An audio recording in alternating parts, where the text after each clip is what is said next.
The Writer's Dossier Podcast is a proud member of the Authors on the Air Global Radio Network.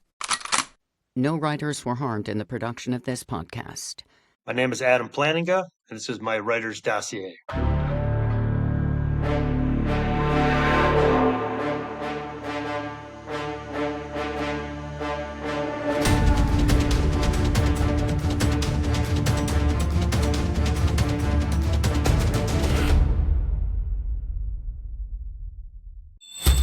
Hey, welcome back to another episode of the Writer's Dossier here from the Writer's Dossier studio and occasional speakeasy. So tonight we are here. We're joined with another one of my good pals who I am just really digging his stuff, Adam Plantinga. Dude, thanks for joining us on the show tonight. It's good to see you again. Thanks for having me. Yeah, and as a special bow on top, I guess you can call it that. You're the red bow on the top of the Christmas Lexus. Gregg Podolski, veteran, friend of the show. Thanks for being the rotating co-host tonight to add some levity. Absolutely, man. Happy to be here. And when you do this, I do want a bow on my head now when you put the picture out. So have a nice, big, pretty bow and creep everybody out. Folks, going to the writers' conferences this year, you're going to look for Gregg. He's going to be at the debut author's breakfast. Make sure to get up early and go and grab that thing, and you're going to see him. He'll have the bow on. You'll see him there. So Adam wrote a fantastic book called The Ascent. It was a 2024 Dossier Book of the Year, one of the books of the year that I named for The Ascent. And I just finished Hardtown, and holy crap balls. Yeah, we're going to get into that because that's I loved it. So fantastic. Good on you, Adam. What do I want to say? There's something I'm going to say. I'm going to edit this part out because I'm being a moron right now.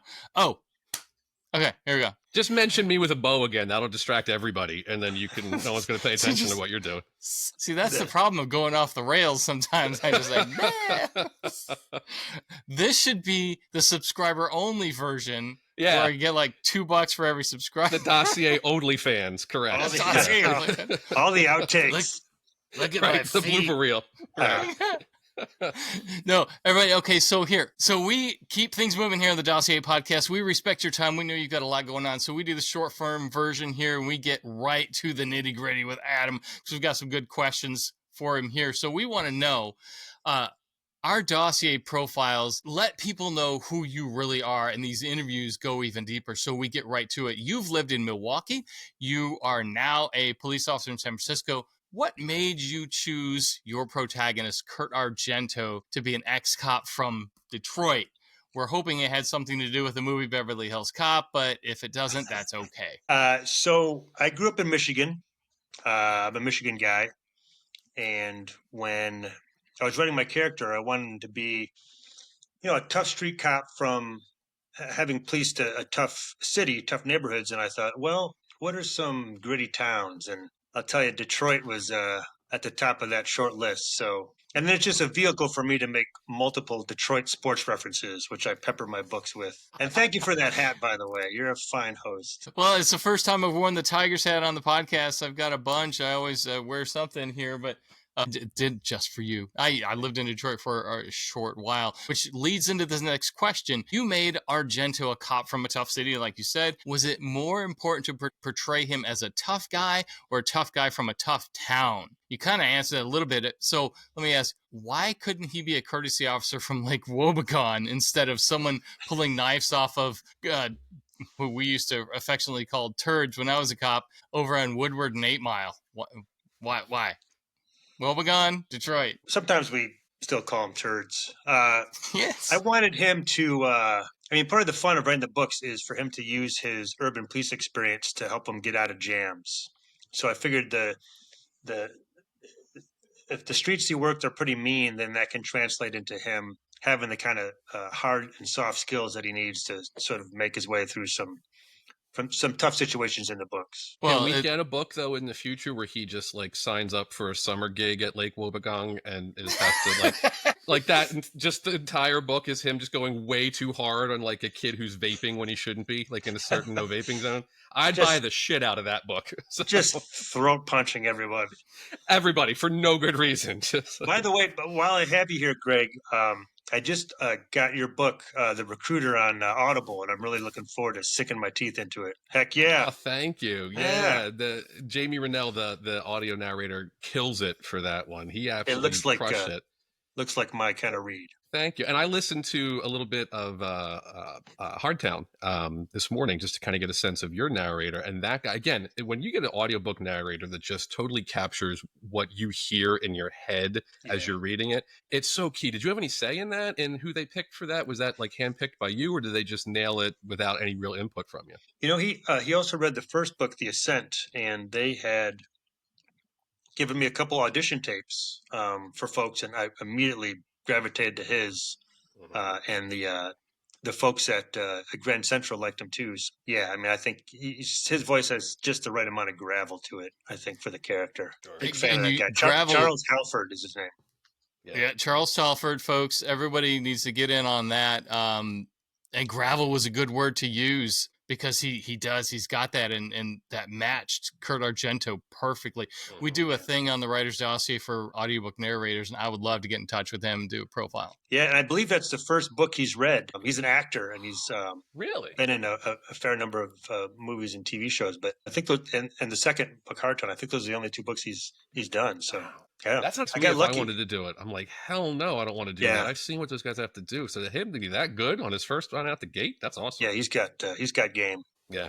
Well, you mentioned The Ascent, your first Argento novel. It involves Kurt having to escape a riot in a high-security prison with the daughter of a state governor. I know that's a lot deeper than that, but when I was a cop, I hated even going to the county jail to drop off someone who I'd put in the back seat. So what's your feelings about high-security environments? Are they enough to keep you from going to the dark side? Yeah, like you, as a cop, you spend a fair amount of time in county jail dropping prisoners off and sometimes interrogating them there. But state prison is its own animal. So I've always just been fascinated by that environment. You have all this sort of hostility pent up with metal and noise. And it just seems like, just the tension in there. Like it's always right on the verge of violence. And I thought, what, that'd be a really interesting place to set a book. So I took a tour of San Quentin to help kind of inform the writing. And that place has a lot of atmosphere. Sounds like Gregg's dorm room on a Friday night.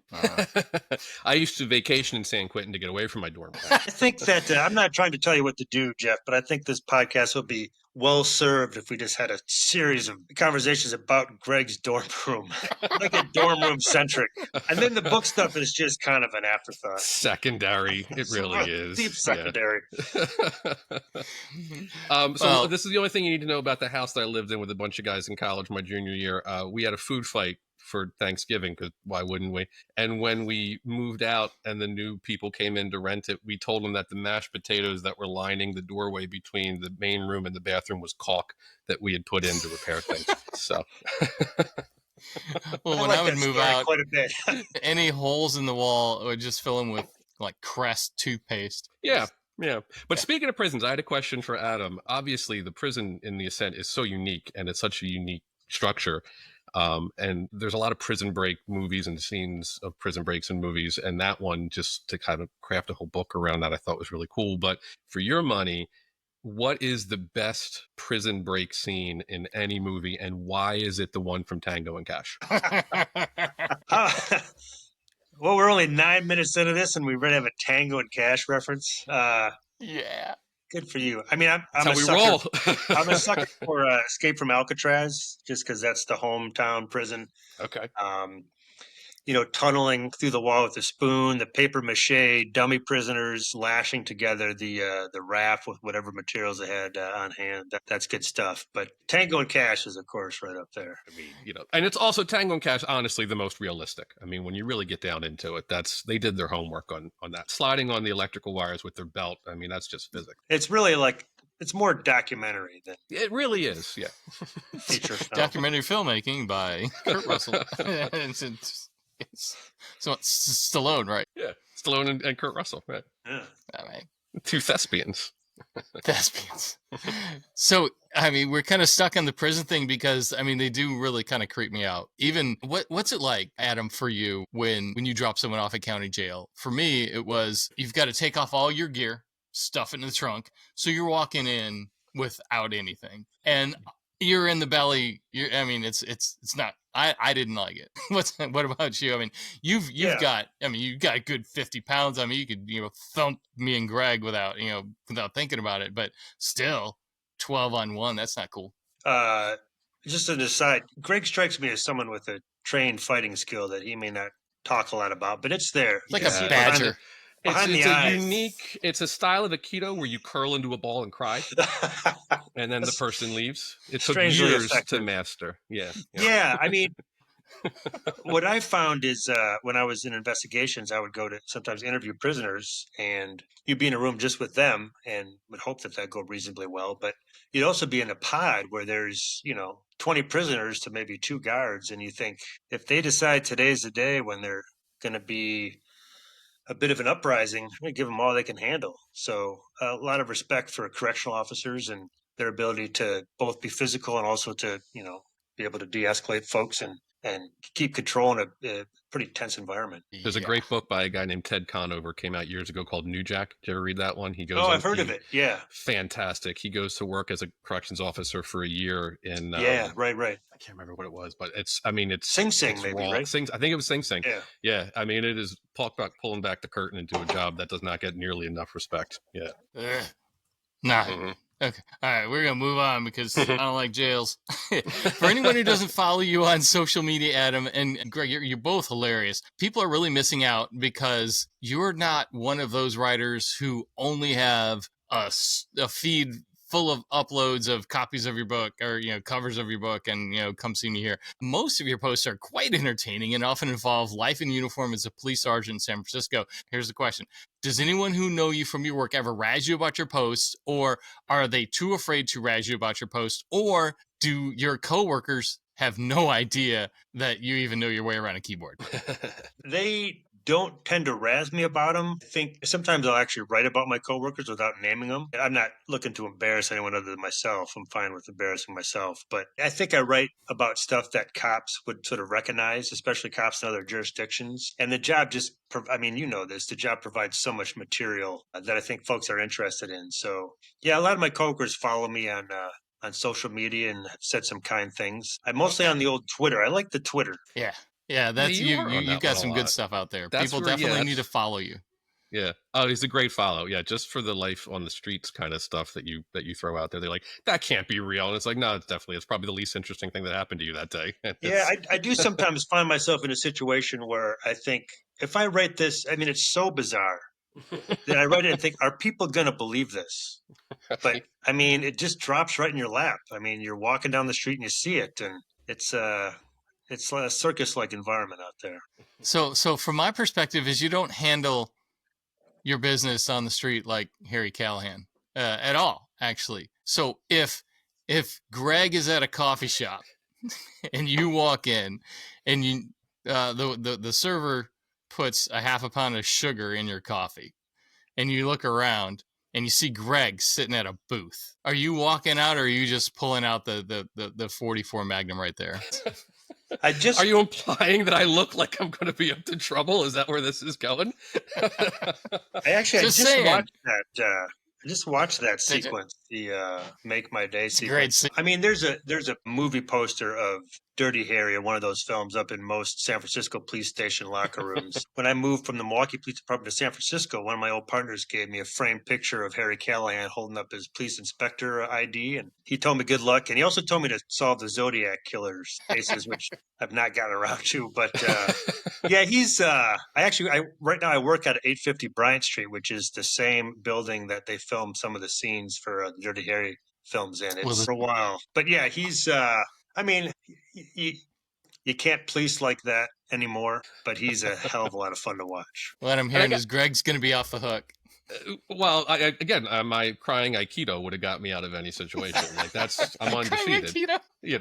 And I was impressed, with the Ascent in particular, where you do really walk the line of, showing how cops have to do shit that most people might kind of look at and go, that's not right, that's too harsh, that's whatever, while also sort of giving that internal monologue to Kurt of, I have to do this, but I don't love doing this. Like the guys that love the abuse of power and the guys that have to sometimes go what seems like too far. There's such a fine line there, what makes a good cop and a bad cop. And I really liked the way that you drew that character right at the edge of that line, but unwilling to go across it. I thought it was fantastic. Oh, I appreciate that.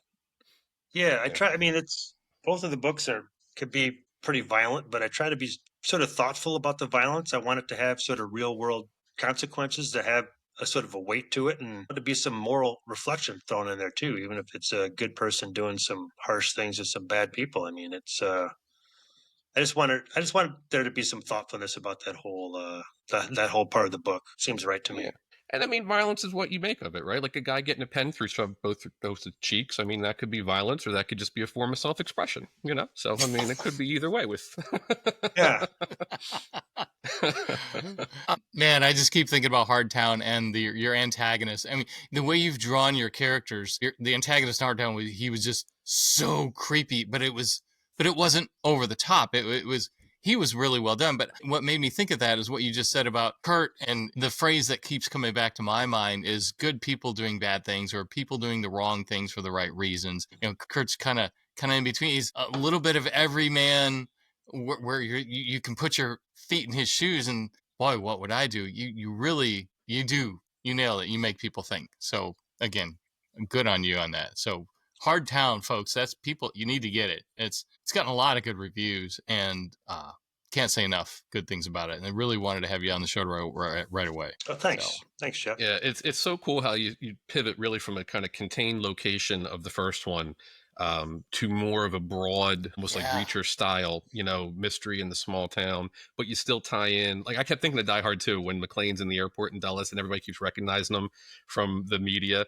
And people do that with Kurt, but he's kind of like, that's the last thing he wants. He just wants to be a handyman. Yeah. And, you know, it really was a nice way of showing this character works in situations that aren't as insanely intense as The Ascent was, that he can be part of maybe a slower burn type of a story. Was that something you did consciously, or was that just the story that came to you, or did you want to make them really tonally different that way? Yeah, I wanted to try something different. I mean, like you said, The Ascent mostly takes place indoors in this violent men's penitentiary. And for the second book, I just wanted to make it more sort of open world, and to have there be sort of a mystery at its core, which is, what is this very bad man with the silver hair doing in this small town in Arizona? To have that be sort of the through line. And I've always been fascinated by the desert, so the desert setting kind of spoke to me. Yeah, that's kind of where I was at. Man, you nail it. You completely nail it. Where can people find you online besides the Citizen app? So I'm on Twitter. I'm on Instagram too, although my daughter claims I don't know how to work it, and I don't think she will.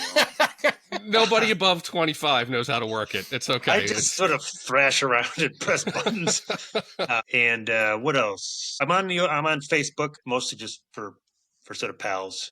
I'm on the LinkedIn. Are you guys on the LinkedIn? I live on the LinkedIn as a recruiter. I am on there more than any other social media, which is like the one form of social media nobody knows how to use, and it's my strongest platform. So my book sales have skyrocketed, as you can imagine, with that marketing platform. Yeah, the LinkedIn bump. That's a good one. I can LinkedIn bump. A friend of mine described LinkedIn as a place where people go to ignore each other, and I thought that's not bad. That's piercingly accurate. Pretty much. Yeah, that's about right.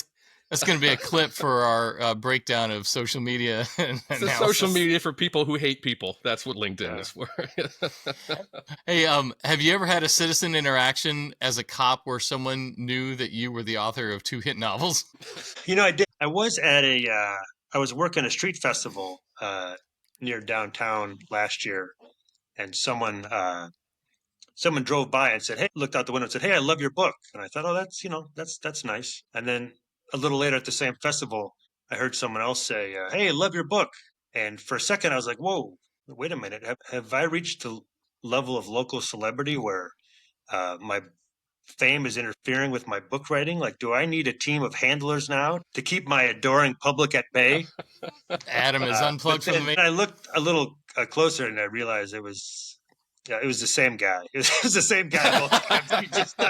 He just really liked the book. So I think I could still walk the streets without too much interference. Well, you need to walk the streets with a sandwich board that says USA Today bestseller, because congrats on that, man. That's awesome. Thank you. Yeah, that's really cool, dude. I mean, I like to front load USA Today bestseller, but the list goes to 150 books, and I'm 118, so I'm hanging out by my fingernails, boys. No one needs to know that. There's nothing that there's no reason anybody needs to know the numbers. In my experience, throwing numbers out in any situation where you're bragging just doesn't work. So leave the numbers alone. We'll You know, delete you're all fine. that post. Cut Take that out Cut and that all, post. Jeff. Yes. They had to limit the number of connections you could have on LinkedIn. That's because you're just breaking the system on social media. Yeah. Well, we hope that people discover you even more and move you up to the double digits of USA Today. Because, seriously, I can't say enough good things about Hardtown. The Ascent was a book of the year for the Dossier last year. So people should get out there and get to know you. At least go to the website, writersdossier.com. Look up Gregg Podolski's on there too, but definitely Adam Plantinga as well. He's there. Check him out. Share this podcast. Let people know who he is. And what about your website? I have one of those. Yeah. Yeah, it's got graphics and everything. Pictures and quotes. I can't believe you don't understand Instagram the way you just described that website. I mean, you certainly seem like a computer savant. So It, he's got the Dick Tracy watch too. He's doing everything right here, trading stocks and updating his LinkedIn all together in one place. I'm a little low tech, but I have some folks that help me. Well, it doesn't look like you need any help writing the books because you got that down, my man. And I can't thank you enough for being on. I can't wait to see you next time we're together. Shake your hand again, and can't wait to see what comes next. Everyone, keep an eye on this space. And Gregg, thanks for joining us tonight as the co-host. You always add so much. I can't wait for people to catch your episode. And Adam, man, thanks for coming on. You're the best. Thanks for having me. I just thought of a new plot for my next Argento book. He has to battle his way out of Gregg's junior year dorm room against impossible New York odds. Times bestseller, baby. That's coming. Guaranteed. Food fights and helmets that got puked in and everything. Guys So wearing right there. bows, people crying. It's going to be All the of most that. unusual Kurt Argento book you've ever seen. All of that. Kurt Argento undercover at the sorority. Wait, sorority? Wait a minute. Don't let the hair fool you, man. All right.